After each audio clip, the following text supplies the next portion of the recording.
Tom, a humble school janitor, lost his job for helping a lost little girl. But when her father learned the truth, he did something no one saw coming. Hours later, the school shut down. The principal was gone, and Tom found himself at the center of a life-changing moment. 15 years. That's how long Tom Harrison had worked at Fairview Academy, mopping floors, fixing leaks, and making sure this place didn't fall apart. 15 years of being invisible. And tonight, for the first time in his life, someone noticed him. It started with a sound, soft crying echoing through the empty hallway. He followed it and found a little girl curled up by the lockers, her tiny hands gripping her backpack like it was a life vest. "Hey there, sweetheart," Tom said gently, crouching beside her. "You okay?" She sniffled, wiping her face. I got lost. My daddy was supposed to pick me up, but he never came." Tom sighed. Of course. He had seen it before. Rich parents too busy with board meetings or charity galas to remember their own kids. "All right," he said, slipping off his old janitor's jacket and wrapping it around her small shoulders. "Let's go find someone to help, yeah?" She nodded, trusting him instantly. That was his real mistake, because the second they reached the front doors, they walked straight into Principal Carter. Carter, Fairview's very own corporate watchdog. Always polished, always sneering, always acting like the school was his personal empire. And the moment he saw Tom with the little girl, his face turned red. "What the hell do you think you're doing, Harrison?" Carter snapped.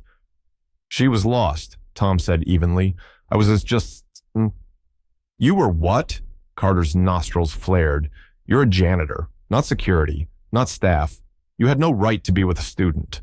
Tom clenched his jaw. "Seriously?" "She was alone," he said, keeping his voice measured. "I wasn't about to leave a 7-year-old sitting in the dark." Carter's face twisted with disgust. "This is a serious violation. You're fired." Just like that. Tom felt something inside him snap. "Sir," he said, forcing himself to stay calm. "I've been here 15 years. I clean this school top to bottom. I know every broken pipe, every faulty light switch. And you're firing me for helping a scared kid?" Carter straightened his tie. "Rules are rules." Tom wanted to laugh. Rules? The same rules that let half the teachers here take bribes from wealthy parents? The same rules that let Carter fire people like flipping a switch? The little girl gripped Tom's hand tighter. "Please don't fire him," she pleaded. Carter barely glanced at her. Security arrived. 2 guys who acted like they were FBI agents instead of glorified mall cops. They grabbed Tom's arm, marched him outside, and slammed the door behind him. The cold air hit like a slap. No job, no severance, 15 years, gone. And then, just as he turned to leave, the little girl's voice rang out, shaking. "Wait!" Tom turned, and the words she said next, they changed everything. Tom Harrison walked away from Fairview Academy with a hollow feeling in his chest. 15 years, gone in 15 seconds. The cold evening air bit at his skin as he stepped off the curb, jacketless, jobless, and carrying nothing but a plastic bag filled with the few things he kept in the janitor's closet, a couple of tools, a thermos, and an old baseball cap his late wife had given him. The streets were quiet, the world moving on as if nothing had happened, as if he hadn't just lost everything. His feet carried him home on autopilot, a rundown apartment on the edge of town. It wasn't much, a 1-bedroom with a leaky faucet and a heater that only worked when it felt like it. But it was all he had left after his wife Maggie passed away. Now, he didn't even have his job. He dropped his bag on the tiny kitchen table, slumped into a chair, and just sat there, staring at nothing. For hours, his mind replayed what had happened. Had he done something wrong? No. Had he broken any laws?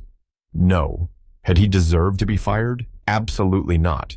And yet here he was, a 60-year-old man with no savings, no backup plan, and no idea what came next. The worst part? It wasn't even about the job. It was the injustice of it all. The way Carter had tossed him aside like garbage, like he had never mattered. The way good people always seemed to lose, while men like Carter kept winning. Tom clenched his fists. He had spent his whole life playing by the rules, working hard, keeping his head down, doing the right thing. And for what? A pink slip and a shove out the door. By midnight, exhaustion finally won. He dragged himself to bed, staring at the ceiling, until sleep eventually took him. The next morning, he woke up to a hard truth. He had no reason to stay. This town, this life, there was nothing left for him here. He needed a fresh start, maybe somewhere warmer, maybe a place where nobody knew his name. So he packed a suitcase with a few clothes, Maggie's old photo album, and his father's pocket knife. A man didn't need much when he had nothing left to lose. But just as he zipped the bag shut, a knock at the door. Tom frowned. He wasn't expecting anyone. Heck, the only people who ever knocked on his door were the landlord demanding rent or the neighbor's kid asking for sugar. But this was different. He opened the door and stopped cold. Standing there was a tall man in a perfectly tailored suit. Behind him, a black SUV with tinted windows, its engine still running. Two men, security no doubt, stood beside it, their eyes scanning the street. Tom's gut told him this wasn't a social visit. "Mr. Harrison?" the man asked, his voice even, controlled. Tom hesitated. "Yeah, who's asking?" The man extended a hand. "Richard Wilson. I'm Lily's father." The words hit him like a freight train. Lily, the little girl he had helped, the reason he lost his job. Tom stared at the man, trying to process what was happening, and then, in a calm, measured voice, Richard Wilson said something that changed everything. Tom had been around long enough to know when trouble was knocking at his door, and right now, it wasn't just knocking. It was standing in a tailored suit, flanked by security, and looking at him like a man with a mission. His grip on the door tightened. He braced himself for a lawsuit, maybe even a threat. Rich folks didn't show up at rundown apartments for casual chit-chat, but then the man extended his hand. "Thank you," he said, his voice steady, "for helping my daughter." Tom blinked. Of all the things he had expected, gratitude wasn't one of them. He hesitated before shaking the man's hand. "I just did what anyone would do." Wilson's expression darkened. "That's where you're wrong. Plenty of people saw her sitting there alone. Not one of them stopped to help." His jaw clenched. "Except you." Tom wasn't sure what to say to that. "I heard what happened," Wilson continued, eyes sharp.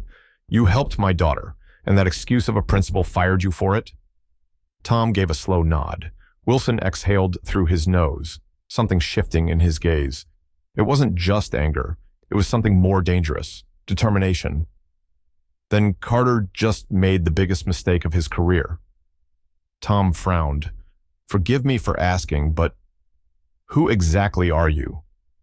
Wilson's lips curled into something that wasn't quite a smile. "I own Fairview Academy." Tom froze. His brain struggled to process the words. Wilson wasn't just some businessman. He wasn't just another wealthy parent. He was the man who signed the paychecks. He was Carter's boss. Tom had spent the past 12 hours thinking his life was over. But now things were about to get very, very interesting. By noon the next day, the news had spread like wildfire. Fairview Academy was shutting down. Not permanently, of course, just long enough for a complete administrative overhaul and reconstruction. That was the official statement. The real translation?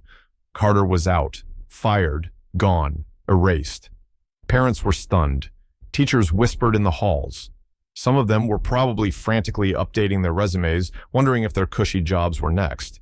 And then came the real bombshell, a new principal. Not some corporate puppet. Not another numbers guy looking to squeeze more money out of parents while ignoring the actual students. No, this one cared. Which is how, just days after thinking his life was over, Tom Harrison found himself standing in front of a packed Fairview Academy assembly. Parents, teachers, staff, all eyes on him. A murmur rippled through the crowd as he stepped onto the stage. "Wait, isn't that the janitor?" someone whispered. Tom felt the weight of the moment pressing down on him. He wasn't used to being the center of attention. He had spent his whole life working in the background, cleaning up messes no one else wanted to deal with. And yet, here he was. Before he could even open his mouth, Richard Wilson took the microphone. His presence alone commanded the room, but when he spoke, people listened. "This man," Wilson said, motioning toward Tom, "isn't just a janitor." His voice was calm but firm, cutting through the quiet hum of the audience. "This man did what no teacher, administrator, or staff member could be bothered to do. He helped a child." A few heads dropped in shame, others nodded. Wilson continued, "For 15 years, he's kept this school running, and instead of respect, he was thrown out for doing the right thing." Silence. Then Wilson took a deep breath and smiled. "No, that changes today." He turned toward Tom. "I'd like to offer you a new position, head of school security." The room exploded into applause. Tom just stood there, stunned. He had spent his life being invisible, just a guy with a mop. A guy people only noticed when they needed something cleaned. And now they saw him. He barely had time to process it before a small figure came running toward him. Lily! She threw her arms around him, gripping him tightly. "Thank you, Mr. Harrison," she whispered. Tom swallowed hard. For the first time in years, he felt like he mattered. The world wasn't always fair, but sometimes the good guys win.